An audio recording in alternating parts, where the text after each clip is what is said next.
Exodus chapter 22. If a man steals an ox or a sheep and slaughters it or sells it, he must pay back 5 head of cattle for the ox and 4 sheep for the sheep.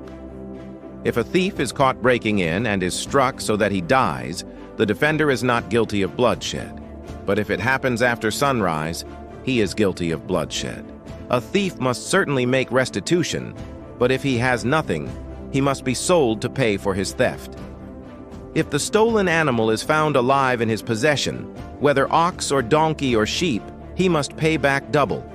If a man grazes his livestock in a field or vineyard and lets them stray and they graze in another man's field, he must make restitution from the best of his own field or vineyard. If a fire breaks out and spreads into thornbushes so that it burns shocks of grain or standing grain or the whole field, the one who started the fire must make restitution. If a man gives his neighbor silver or goods for safekeeping and they are stolen from the neighbor's house, the thief, if he is caught, must pay back double. But if the thief is not found, the owner of the house must appear before the judges to determine whether he has laid his hands on the other man's property. In all cases of illegal possession of an ox, a donkey, a sheep, a garment, or any other lost property about which somebody says, "This is mine," both parties are to bring their cases before the judges. The one whom the judges declare guilty must pay back double to his neighbor.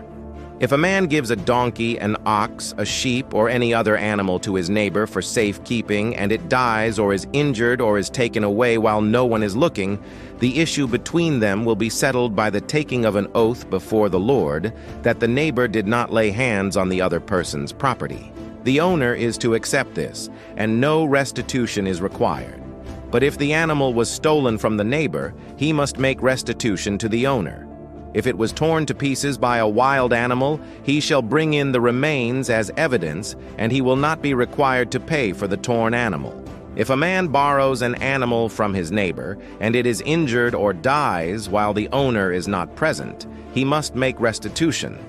But if the owner is with the animal, the borrower will not have to pay. If the animal was hired, the money paid for the hire covers the loss. If a man seduces a virgin who is not pledged to be married and sleeps with her, he must pay the bride price, and she shall be his wife. If her father absolutely refuses to give her to him, he must still pay the bride price for virgins. Do not allow a sorceress to live. Anyone who has sexual relations with an animal must be put to death. Whoever sacrifices to any god other than the Lord must be destroyed.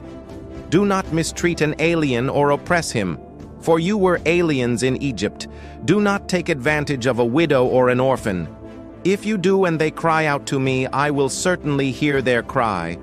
My anger will be aroused, and I will kill you with the sword.